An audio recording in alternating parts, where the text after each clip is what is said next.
Hi, I'm Raymond Benson. I'm going to read to you the author's note in Chapter 1 from The Hook in the Eye, the new novel featuring Felix Leiter. Felix Leiter appears in Ian Fleming's first, second, fourth, seventh, eighth, and 12th novels.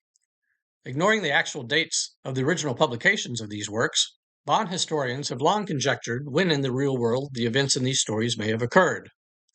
In the late John Griswold's excellent study, Ian Fleming's James Bond, Annotations and Chronologies for Ian Fleming's Bond Stories, the author speculates that Fleming's second novel, Live and Let Die, actually takes place in January and February of 1952. Moonraker happens in May 1953. The action of Diamonds Are Forever is between July and August 1953. Many online fan sites have adopted this perceived timeline, or very similar ones, as gospel. Given this conceit, Felix Leiter's mishap with the shark in Live and Let Die transpired at the end of January 1952. He doesn't appear in a Bond novel again until July 1953 in Diamonds Are Forever.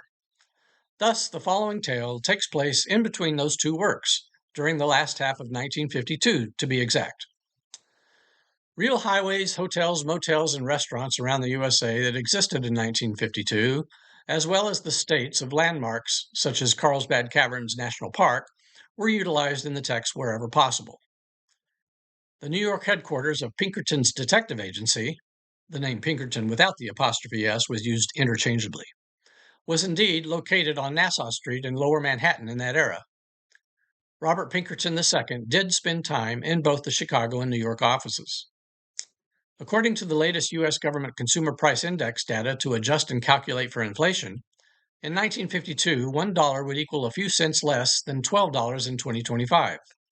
Thus, $100 in 1952 would be the equivalent of $1,198.76 in 2025, and so on.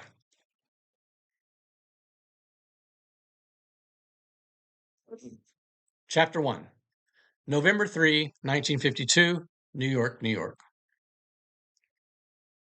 I'm holding in my hand the fate of the world, and I don't know what the hell I should do with it.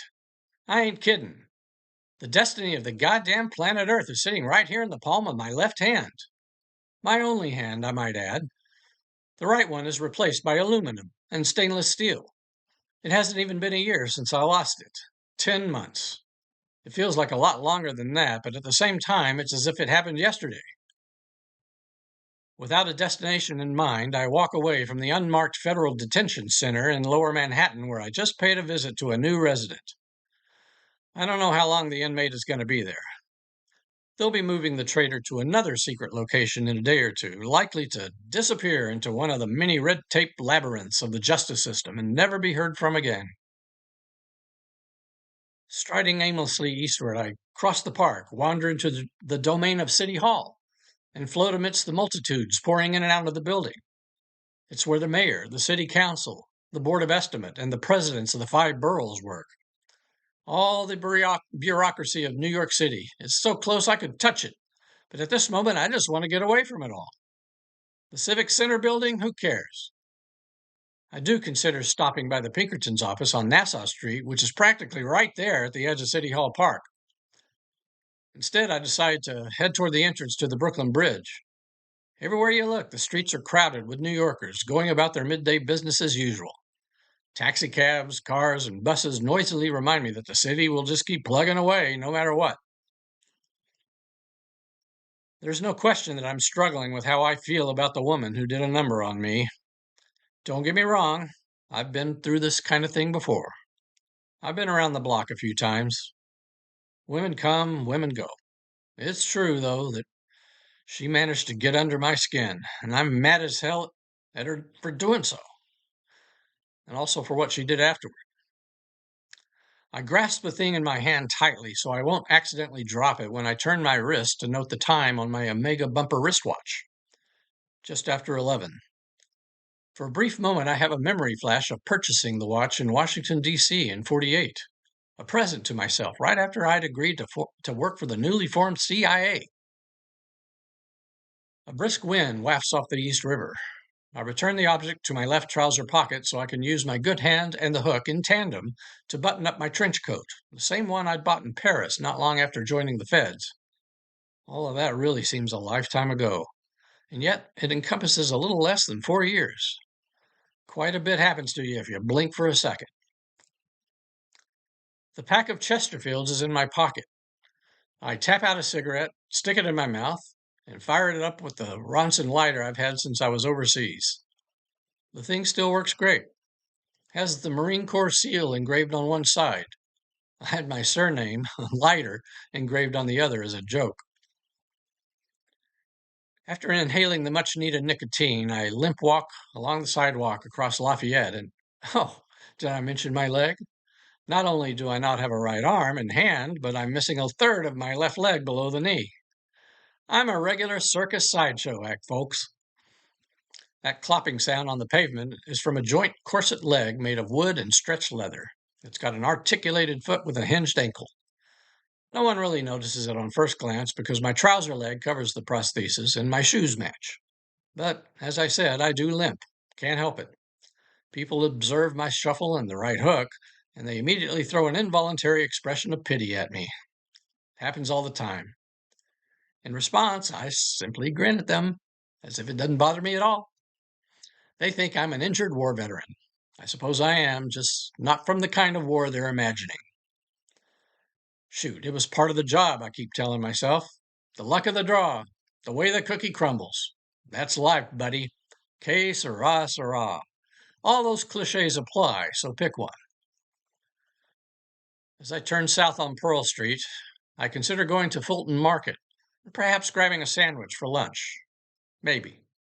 I'm not really hungry. Not after that talk I had.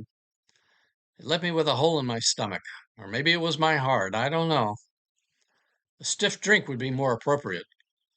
Wouldn't be the first time I've had a couple of bourbons before noon. Ah, to hell with it. What you gonna do? As my old man back in Texas used to say whenever he got frustrated. The store was quiet today. What you gonna do? The milk's gone sour. What you gonna do? Keep your chin up, son. What you gonna do? Well, he's long gone. What you gonna do? I move farther along Fulton toward the East River. Even though it's chillier near the water, I want to see it. At first, I think maybe I could be alone here, but no, if you're outdoors in Manhattan, you're never alone. Around me, there are women bundled up in coats doing their shopping at the market. Many of them push strollers. There are no older kids about. It's a Monday and a school day. And tomorrow is election day. I've always wondered why that isn't a national holiday. So many people could and should vote. Uh, they have to work and can't get to the polls. I always make it a point to vote. I have a thing about my country, you see. I'll do my duty first thing in the morning and help send Ike to the White House. There's no question about him winning. Stevenson has his supporters, but Ike won the World War. That counts for something. I finally get to the edge of the seaport in the Fishmongers Association joint, drop the cigarette butt, step on it, and then stand there gazing at the water. Boats and ferries move both ways, up and down the river, under the bridge, carrying passengers, goods, whatever. It's kind of peaceful. I like it.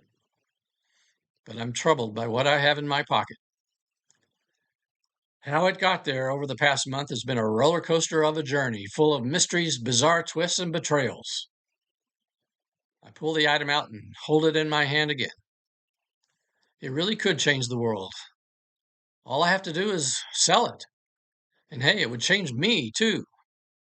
I mean, don't get me wrong, I'm not hurting for money. But this tiny thing could make me richer than sin. A foreign power would pay me millions of dollars for this bauble. Of course, if I did that, I'd be a traitor to the country. I know the object is dangerous. In fact, it's perilous as hell. It's a key to unimaginable death and destruction. Several people have died already because of it. Shoot, I almost died myself a couple of times. I also fell for a woman on the way to attaining it. Who could have predicted that? Never mind about the heartache, Felix, I tell myself. What you gonna do? I stare at it there in my palm. Millions of dollars. So what should I do with the damn thing?